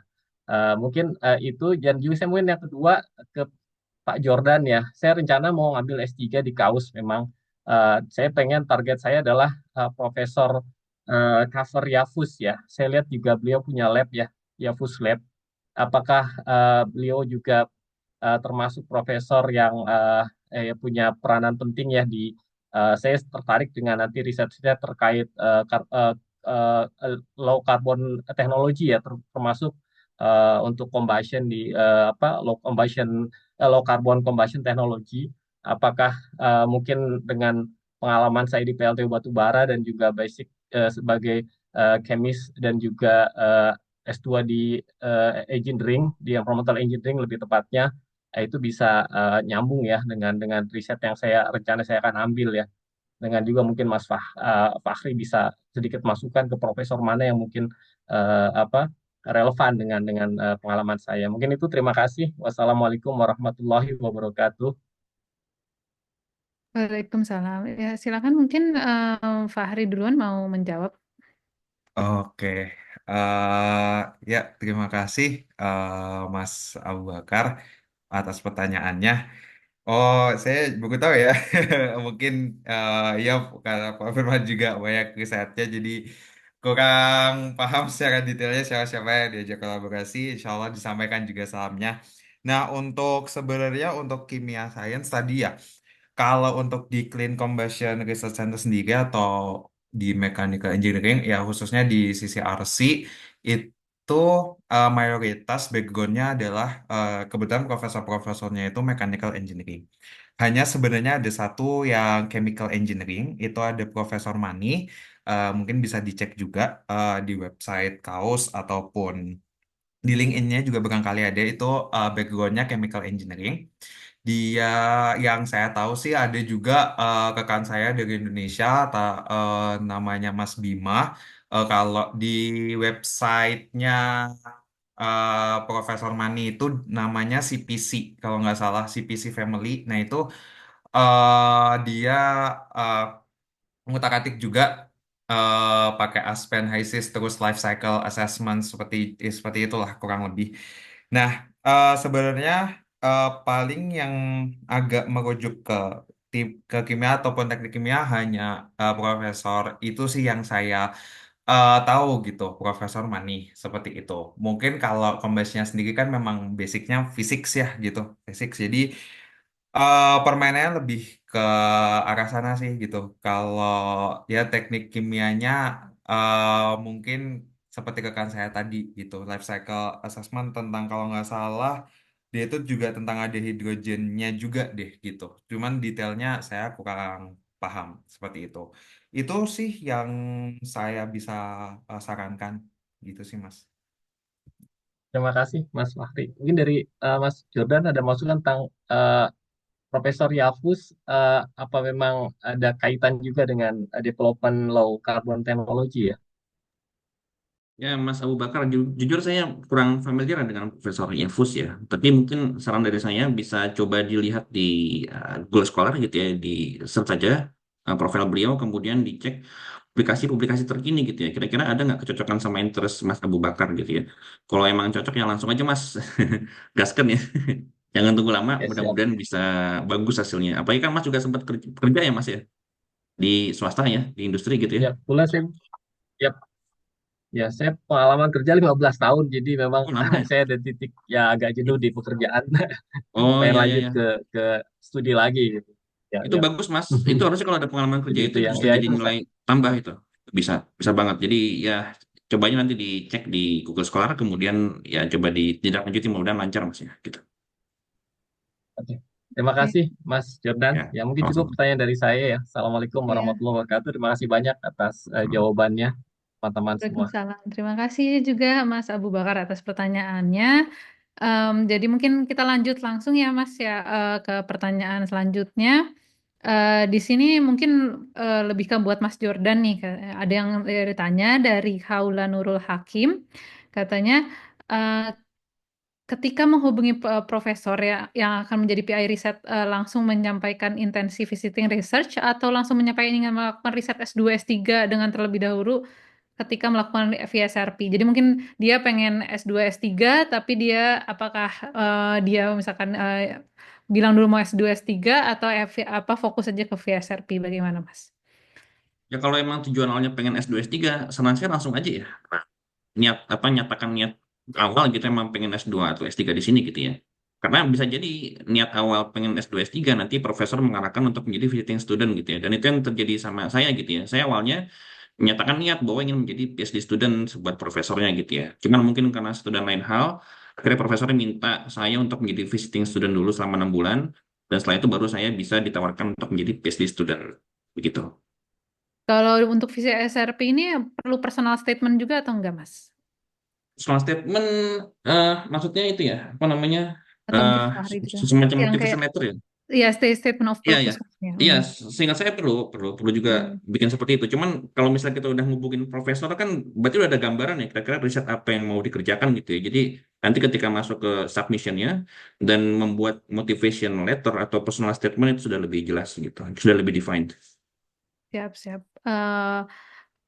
Terus, adakah saran perbedaan penulisan personal statement untuk VSRP dengan untuk menjadi student? Jadi poin-poin yang baiknya ditonjolkan misalkan di VSRP sama di PhD apa sih bedanya gitu? Eh, buat saya nih Mbak. Iya, iya, boleh, boleh, Mas.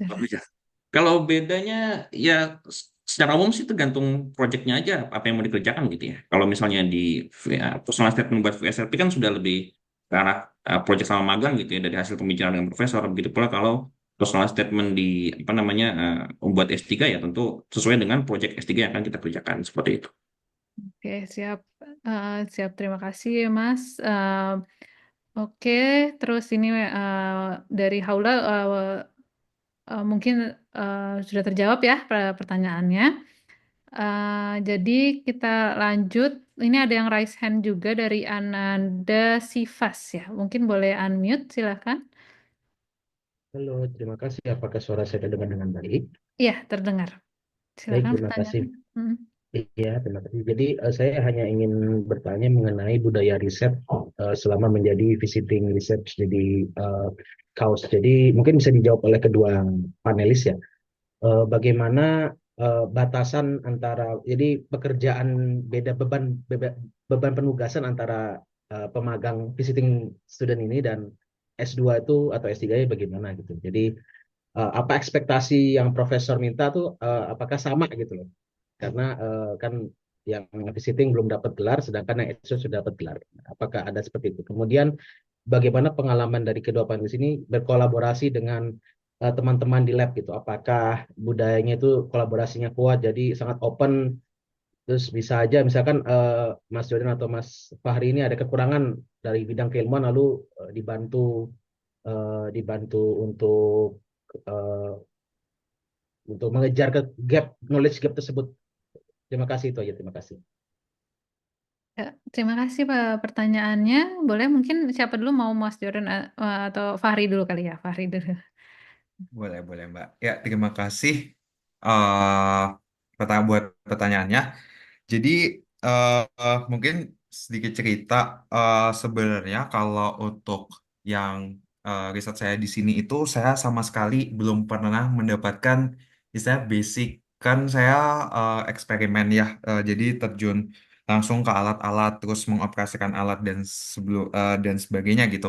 Nah, selama saya di ITB gitu ya, yang menjadi kisah saya yang saya kerjakan di sini itu saya tidak pernah menghandle alat tersebut. Jadi saya nggak punya basicnya, saya hanya membaca-baca dan ini juga eh, istilahnya knowledge baru buat saya dan ya ekspektasi dari profesor itu dalam 6 bulan period saya itu bisa melaksanakan eksperimen sendiri, independently, menghasilkan hasil yang bagus dan semacamnya. Jadi ekspektasinya tinggi, tapi realitanya sangat rendah. Nah, di situ kan gapnya besar banget sebenarnya ya.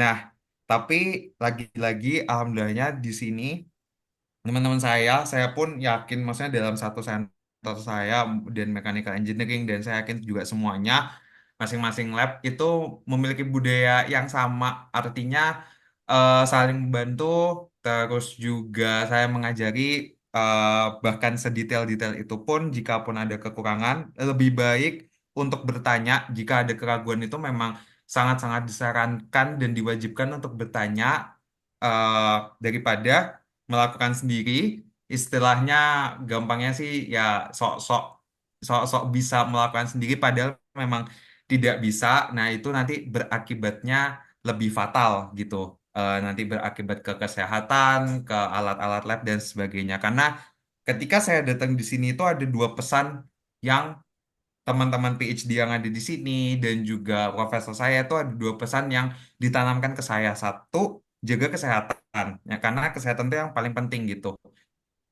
Semua hal, publikasi, paper, riset, apapun itu kegiatan sehari-hari, ngambil data atau sebagainya itu benar-benar nggak berguna ketika kesehatanmu itu terganggu gitu. Itu satu. Dan yang kedua adalah alat lab. Karena alat lab itu sebagai inventarisasi juga alat lab perlu dijaga juga. Jadi kalau misalnya terlihat memang ada suatu tanda-tanda emergensi atau suatu tanda-tanda istilahnya ada masalah yang serius segera disolusikan dengan yang lainnya gitu. Dibanding harus diselesaikan sendiri dan nggak punya ilmunya lebih baik meminta tolong seperti itu. Itu adalah dua pesan eh, yang saya selalu hari-hari jalani gitu. Yang saya tekuni juga. Seperti itu. Jadi memang semuanya dibantu di sini. Nah, untuk beban sebenarnya yang saya tangkap dan kebetulan di lab saya ini di grup Profesor Amir Farouk itu banyak sekali people come and go dan terutama untuk magang gitu. Jadi saya awal di sini tuh bulan Juni berbarengan juga ada yang lain yang magang terus mereka sudah selesai dalam kebijakannya baru kemarin itu ada magang yang lain. Jadi banyak sekali magang yang ada di grupnya Amir Farouk dan memang bebannya adalah lebih ke membantu apa yang sedang dilaksanakan atau yang sedang dilaksanakan oleh PhD studentnya gitu atau research scientistnya ya. Jadi lebih ke membantu setidaknya tahu prinsip atau seperti apa yang sedang dikerjakan. Seperti itu gitu. Nah, tetapi itu kembali lagi ke profesornya masing-masing. Apakah memang profesor itu menargetkan setiap individu bahkan yang magang itu memiliki topik penelitian gitu. Meskipun memang betul tadi disampaikan bahwa tidak mendapatkan gelar, tetapi di situ ada benefit untuk publish paper dengan istilahnya peluang menjadi penulis utama di paper tersebut gitu. Nah, kebetulan di sisi RC sendiri di center yang combustion itu yang saya lihat di berbagai profesornya itu mereka menargetkan bahwa yang magang itu mampu mempublish istilahnya bisa menjadi penulis pertama gitu di paper tersebut. Jadi saya mendapatkan topik terus meskipun dibantu sama yang lain tapi dia yang menjalankan gitu ya, dia yang menulis dan sebagainya gitu. Ada ekspektasi ke situ. Tapi hal itu bisa istilahnya bisa didiskusikan juga kembali ke profesornya apakah mungkin atau tidak. Seperti itu. Tapi yang saya rasakan dan yang saya lakukan, saya di-treat oleh profesor saya gitu, oleh mentor saya juga, oleh postdoc yang ada di sini seperti itu. Jadi saya memang mendapatkan satu topik dan itu menjadi topik fokus saya dibantu sama postdoc saya gitu. Jadi apa dia bisa dibilang ada potensi lah untuk menjadi first author gitu. Tapi itu balik lagi nanti akan ada diskusi panjang dengan profesor. Itu sih yang bisa saya sampaikan. Iya, terima kasih. Mungkin Mas Jordan bisa langsung eh, dijawab aja. Ya dari Mas Fari jawabannya udah lengkap ya. Mungkin Udah nambahin dikit atau nambahin dikit ya. Nambahin dikit jadi ya Hmm. sebenarnya ya benar di sini untuk beban beda ya antara magang sama PhD tentu saja berbeda ya karena magang biasanya hanya 3 sampai 6 bulan aja sedangkan PhD itu bisa 4 tahun gitu di sini. Jadi kalau magang biasanya sih dapat project yang bisa dikerjakan dalam jangka waktu 3 sampai 6 bulan seperti itu. Itu jadi beda dari sisi beban. Kemudian dari sisi kalau menemui kesulitan di lab gimana ya ya banyak yang bisa membantu ya di lab ya bisa jadi research scientist atau dari Pak postdoc atau dari teman juga rekan sesama student gitu ya. Insya Allah mereka open dan terbuka untuk membantu kita. Jadi pesannya jangan jangan takut ya gitu ya. Tapi tetap kita juga harus bisa apa menjadi research yang independen gitu ya. Dan juga harus menyenangi untuk belajar hal yang baru ya. Karena jujur saya sendiri, saya tuh nggak pernah megang alat NMR nggak pernah gitu ya. Megang alat mass spec juga nggak pernah. Saya tuh zaman S1 S2 itu lebih banyak ke proses gitu ya menggunakan proses ya steam blasting, steam flash explosion gitu ya, proses pangan. Tiba-tiba di sini saya megang alat yang analitik gitu ya. Itu kan suatu tantangan gitu ya. Cuman kalau kita emang punya research interest gitu ya, dan kita pengen memperluas cakrawala kita ya nggak masalah, go on aja Bismillah gitu. Itu dari saya. Siap. Terima kasih Mas Jordan. Nah, ini kita langsung lanjut mumpung masih agak berhubungan lah ya ini. Jadi, em, sebentar. Ini coba saya ini jadi kalau misalnya untuk visiting riset ini kan tadi cuma 3 sampai 6 bulan ya. Jadi output wajibnya itu apa sih gitu? Misalkan maksudnya apakah cuma presentasi mungkin atau apa dan juga ada case periode VR-nya bisa diperpanjang nggak ya gitu. Misalkan jadi lebih panjang dan juga chance untuk keterima S3-nya gimana sih gitu. Mungkin bisa dijawab dari siapa Mas? Ini dari pertanyaan dari Sarah Zulfa Hairunisa. Silakan mungkin eh, dari Mas Joran dulu mungkin yang udah selesai waktu itu outputnya kira-kira apa buat VR ini? Output ya, jadi ini sebenarnya tergantung Hmm. banget dengan PI-nya ya. Tergantung PI-nya minta kamu outputnya apa. Apa cuma ngerjakan satu bagian project aja, atau outputnya juga harus bisa sampai publikasi. Jadi ini sangat kasuistis sekali gitu, tidak bisa digeneralisasi. Kalau di case saya, outputnya sebenarnya saya waktu bawa sampel dari BRIN gitu ya. Saya Hmm. harus menyelesaikan sampel itu, cuman di tengah jalan tiba-tiba saya dapat sampel yang lain dari profesor gitu. Jadi makin banyak aja, udah makin banyak Prof. Gimana nih Prof? Udah bingung juga gitu. Cuman untungnya alhamdulillah selesai gitu ya. Nah, kalau masalah perpanjang atau enggak bisa, Hmm. itu bisa diperpanjang di sini. Itu sebenarnya tadi di state 3 sampai 6 bulan ya. Cuman bisa ditambah lagi satu kali perpanjang. Teman saya pernah mengalami hal itu. Jadi total tambah 3 bulan jadi 9 bulan seperti itu. Hmm. Mungkin Fahri mau nambahin atau Boleh.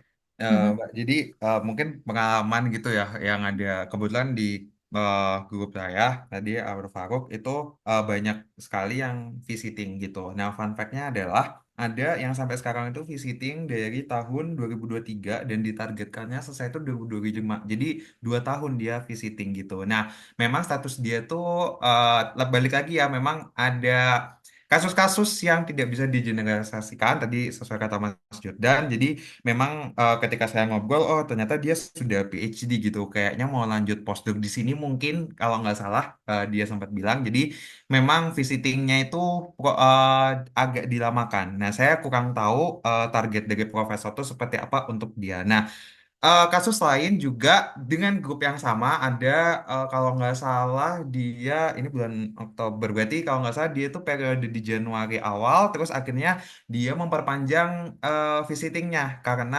kasusnya memang penelitiannya belum selesai dan harus diselesaikan gitu. Nah kasus-kasus seperti itu bisa mungkin terjadi dan oke secara visa atau secara apapun itu juga dibantu untuk diperpanjang seperti itu. Nah untuk output juga balik lagi itu masing-masing PI Nah, kalau saya pribadi memang sebenarnya nggak sampai publish paper, tapi lebih ke presentasi. Itu akan diminta di akhir periode nanti ada presentasi apa yang telah dilakukan gitu. Dan itu kalau di grup saya applied ke semua magang seperti itu.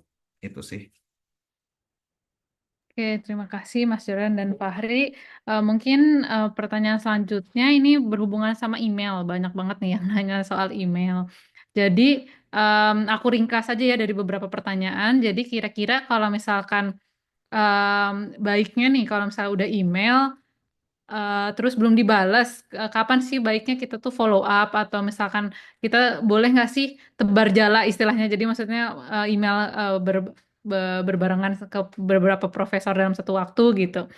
Nah, terus kira-kira berapa lama tuh proses misalkan dari acceptance-nya itu buat dapet kayak LOA-nya itu? Mungkin bisa dijawab dari Fahri lagi mungkin. Boleh, boleh Mbak. Tadi oh email berbarengan dan juga jeda ke LOE ya. Follow up ya, ya, ha, ya, betul. Oke, kalau email berbarengan mungkin eh nanti lebih ke Mas Judan ngasih saran. Tapi yang saya lakukan saya email berbarengan gitu. Nah, itu saya kurang tahu tuh langkah saya benar atau tidak karena saya benar-benar berbarengan. Jadi misalnya hari apa saya email dua, besoknya saya email tiga gitu ke profesor yang beda-beda sebenarnya kayak gitu. Nah, yang beruntungnya alhamdulillahnya yang ngebales satu gitu. Nah, saya kurang paham kalau misalnya yang ngebales dua atau tiga. Nah, itu saya kurang paham. Alhamdulillahnya kebetulan kebetulan satu dan lanjut lagi gitu. Nah, jadi langkah yang tepat nanti saya serahkan juga ke Mas Jordan itu seperti apa. Tapi itu yang saya lakukan ya teman-teman. Jadi memang email ke banyak di hampir dalam waktu serentak gitu. Dan memang ada yang balas tapi nggak buka atau ada yang balas tapi nggak terima, ada yang sama sekali nggak balas gitu kan. Kalau kalau tipikalnya, kalau saya tanya ke warga Kaustina yang ada di sini, kalau tipikalnya email nggak dibalas, artinya nggak tertarik dengan alasan yang kita nggak tahu gitu. Ya sudah, ya saya telak gitu kan. Nah, ya alhamdulillah ada satu. Nah, tadi eh, ketika sudah email ada ketertarikan. Nah, kalau saya itu secara spesifiknya ya, profesor saya itu memberikan link di mana saya harus mendaftar. Jadi maksudnya tidak semena-mena, oke, lewat daftar lewat website yang ada di website ini gitu.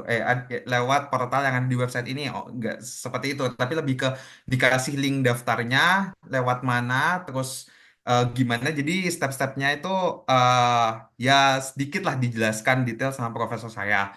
Nah, dari situ saya itu menunggu hampir 1 bulanan sepertinya ada karena saya follow up terus ke profesor saya. Nah, itu dengan berbagai macam alasan. Alasan yang paling saya ingat itu adalah housing karena dari tim housingnya sendiri belum mengkonfirmasi ke Profesor Amir Faruk kalau untuk saya itu housingnya sudah ada gitu dan mungkin karena housingnya memang penuh jadi itu menjadi masalah jadi saya suruh nunggu dan akhirnya saya dikontak oleh tim HR-nya untuk melakukan interview dan dari interview itu baru ke LOA gitu jadi habis profesor HR terus LOA nah ketika sudah pelaksanaan interview yang saya tangkap sih interview HR-nya itu mungkin dalam tanda kutip formalitas tapi saya tidak berani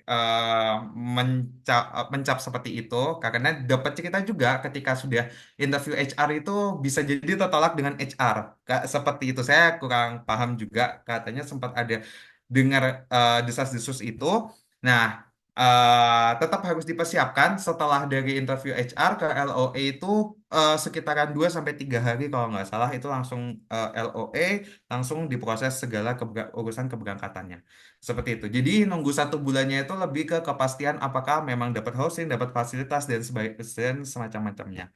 Gitu. Nah, fun fact-nya juga saya kalau sudah email profesor nih teman-teman itu proses atau administrasi yang dibutuhkan itu terkadang tidak semuanya harus dicantumkan gitu. Jadi kasarnya kalau boleh saya bilang kayak seperti personal statement gitu itu saya tidak, saya tidak membuat itu gitu, tapi saya melampirkan hal yang lain gitu, yang selaras lah dengan personal statement, tapi yang nggak dalam bentuk paragraf, tapi dalam bentuk PowerPoint, seperti itu gitu. Ada alternatif-alternatifnya gitu, kalau memang sudah kontak langsung dengan profesor. Itu sih yang fun fact yang selama saya jalani proses aplikasi ini gitu. Silakan Mas Jordan. Oke, terima Aku kasih. Silakan Mas Duran. Ya. Ya, terima kasih Mas Fari. Mengenai berapa banyak kita kirim email itu sebenarnya preferensi aja ya. Jadi bisa juga banyak, bisa juga satu-satu gitu ya. Kalau banyak tentu keuntungannya akan mempersingkat waktu gitu, karena nggak pakai lama gitu, langsung sekali banyak gitu ya. Tapi ada resikonya juga. Takutnya kalau misalnya mereka satu lab atau gimana kan ntar bisa, oh ini kok sama nih, jangan-jangan kayak yang sama yang tadi gitu.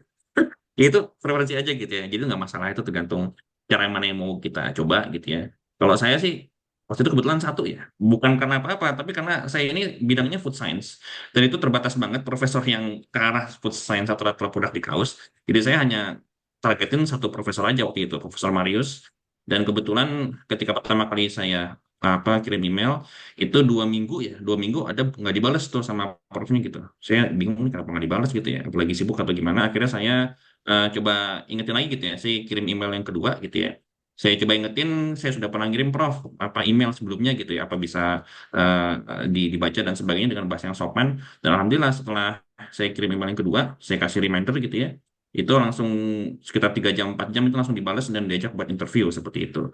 Jadi ya untuk berapa lama nunggu sebenarnya, setelah saya baca-baca sih disarankan kayaknya 2 minggu gitu ya, 2 minggu coba diingetin lagi. Kalau misalnya emang beliau tidak membalas, ya udah kita coba aja move on cari profesor lain seperti itu.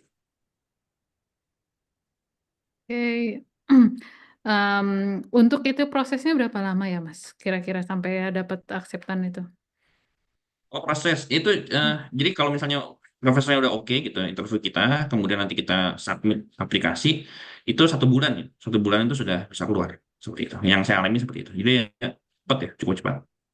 Oke, berarti kesimpulannya sih mungkin sekitar prosesnya sekitar 1 bulan ya untuk Fahri Satu sama bulan. Mas Jordan sama-sama Ya, 1 bulan. Terus juga untuk kalau ada misalkan email gitu, kalau mau email mungkin setelah 2 minggu bisa di follow up ya, kalau itu kalau nggak ada ya udah move on aja, atau misalnya telepon aja. mungkin cara Fahri gitu langsung apa tebar jala lah ya istilahnya, Telepon mau aja lah. email juga boleh gitu ya, intinya Usaha eh, terus. yang penting ini sih, saya poin yang mau highlight dari presentasi Mas Jordan juga action ya, yang penting action Ya, gitu ya. Sebenarnya kita mungkin banyak keraguan tapi sebenarnya kita cobain aja dulu gitu, jadi kayak misalkan untuk pertanyaan-pertanyaan, ada beberapa juga pertanyaan kan ya, kayak kalau saya ini kira-kira kesempatannya gimana ya, kayak gitu. Sebenarnya kesempatannya ya terbuka ya nah, untuk semuanya ya. Jadi sebenarnya itu ya.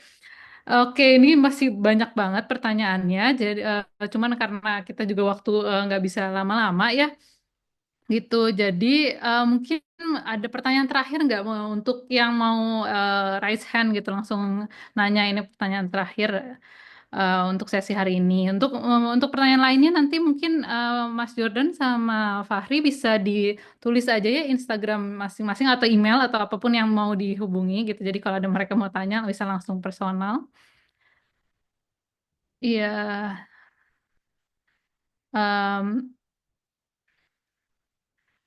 ya ini ada yang udah ada yang raise hand. Tadi Ananda Siva sudah ya kalau nggak salah ya.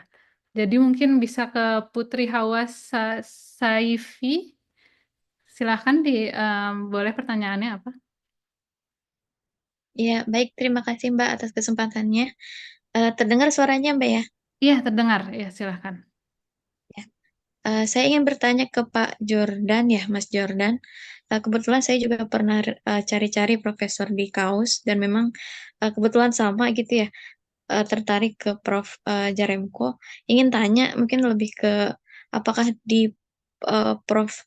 Jaremko ini ada project atau penelitian yang sedang dijalankan atau minat beliau ke arah nanomedicine atau nanoliposom atau nanoencapsulation atau nanoemulsion atau di bidang computational biology seperti integrasi antara netofarmakologi, molecular docking, dan molecular dynamics seperti itu.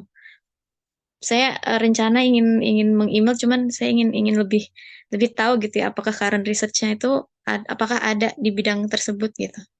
Terima kasih, Mbak.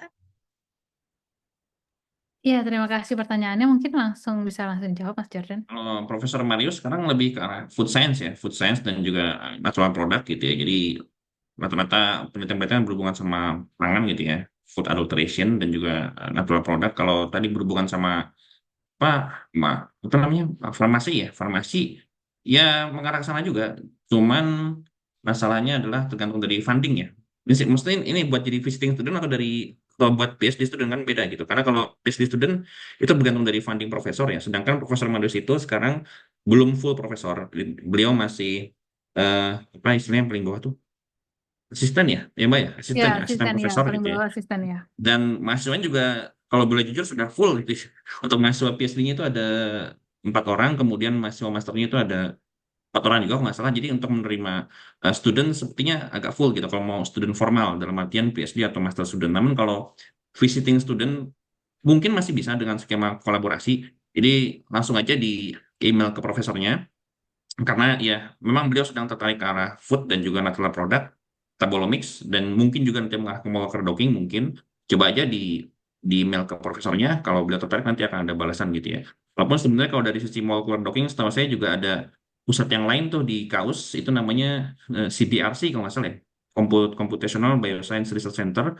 Nah mungkin peneliti-peneliti di sana juga ada yang mengarah ke molecular docking dan dynamics seperti itu. Coba dicari aja, digali aja informasinya di website KAUS atau dengan metode yang tadi sudah kita sebutkan di presentasi. Begitu ya, Mbak Putri ya. Mudah-mudahan bisa menjawab ya. Ya, terima kasih Mas Jordan. Semoga menjawab ya untuk Mbak Putri.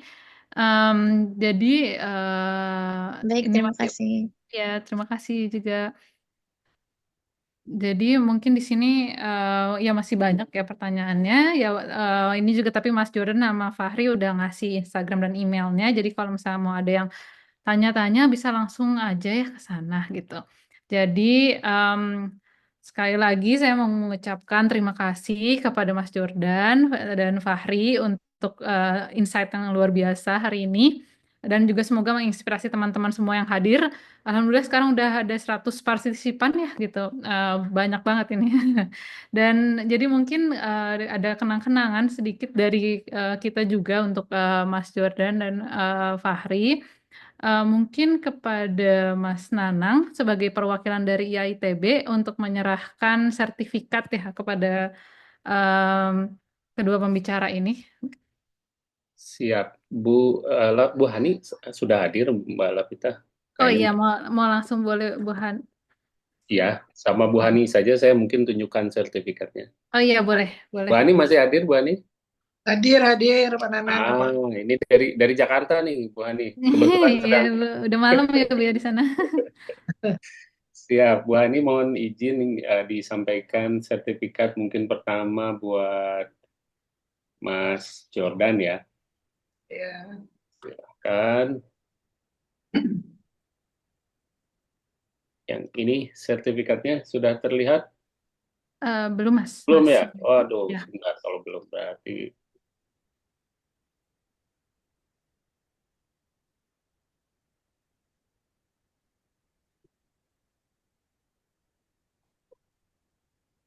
ya. Nah, ya udah terlihat. Ya, mungkin simbolis dari Ibu Hani memberikan sertifikat ini kepada Mas Jordan. Ya, Mas Jordan, ini sertifikat dari kami Ikatan Alumni ITB di Saudi Arabia. Jadi mudah-mudahan walaupun Mas Jordan dari IPB ya, tetap aja kita sesama bangsa Indonesia yang ada di Saudi, kita tetap mudah-mudahan bisa berkolaborasi, bahkan nanti mungkin dengan para alumni IPB juga yang ada di Saudi maupun yang ada di Indonesia. Luar biasa, Mas Jordan. Ininya sharing sessionnya. Terima kasih. Terima kasih, terima Terima kasih kasih Bu Ani, saya banyak. terima dengan baik. Sehat-sehat terus Bu ya. Lancar-lancar semuanya. Iya, terima kasih banyak. Mungkin Berikutnya bisa untuk selanjutnya Mas Mas. Fahri.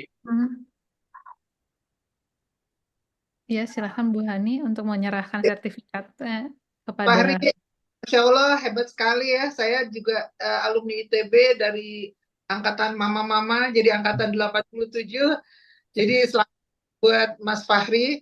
Mudah-mudahan apa yang sudah disampaikan bisa menjadi inspirasi buat para mahasiswa ITB yang ada di Indonesia supaya bahwa opportunity itu, bahwa kesempatan untuk magang itu bisa juga di Saudi Arabia.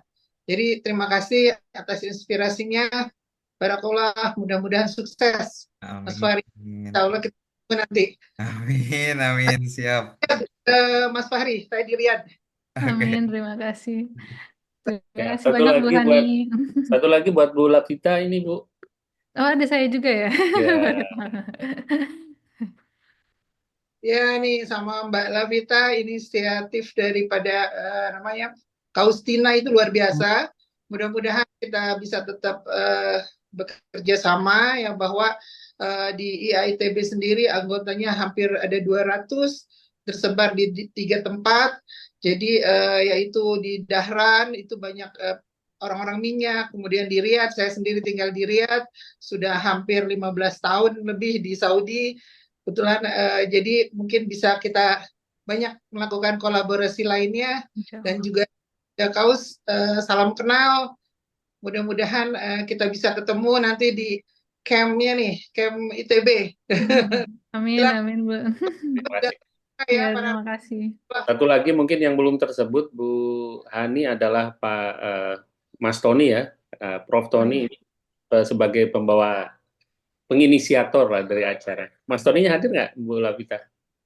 harusnya ada sebentar. Ah, ada Atau itu. mungkin, oh ini. Halo Mas Tony. Iya siap-siap. Eh, Udah Mas Nara nggak usah. Terima kasih Bu Ani udah hadir, dukungannya juga buat teman-teman terutama Mas Jordan sama Mas Fahri. Mantap banget daging semua isinya. Juga Mbak Lavita yang udah dukung dari awal sampai akhir. Mudah-mudahan nanti kita bisa banyak buat kegiatan-kegiatan lain yang insya Allah bermanfaat buat teman-teman kita semua. Itu aja. Makasih. Mungkin satu tambahan lagi aja buat teman-teman yang sudah hadir semua, insya Allah karena informasi email mungkin sudah ada di kita ya Bu Lavita. Jadi ke Ya, depannya kita akan rutin adakan acara seperti ini, mudah-mudahan memberikan manfaat yang sebesar-besarnya buat kita semua, insya Allah. Amin, amin. amin. Amin. Ya, terima kasih banyak kepada Mas Nanang dan Mas Tony. Jadi ini untuk sebagai perkenalan juga nih ya. Ini jadi ada perwakilan dari tiap-tiap. Ini kebetulan saya sama Mas Jordan, PhD student. Terus di sini Fahri ada visiting. Mas Nanang ini sebagai staff di KAUS. Dan juga Mas Tony ini sebagai research scientist di KAUS. Jadi banyak banget peluangnya ya di KAUS. Semoga nanti ke depannya kita juga bisa ngadain webinar-webinar lainnya tentang postdoc, tentang research scientist, atau staff bahkan untuk karir di KAUS seperti apa. Dan tentunya yang paling utama ya untuk graduate study untuk master dan PhD di KAUS ini.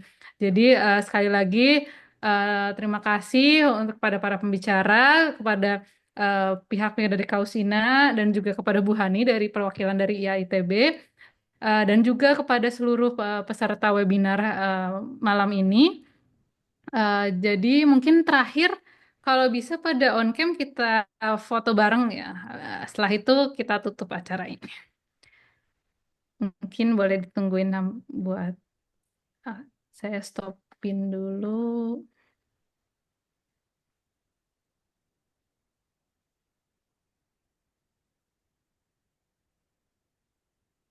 Ya, mungkin bisa.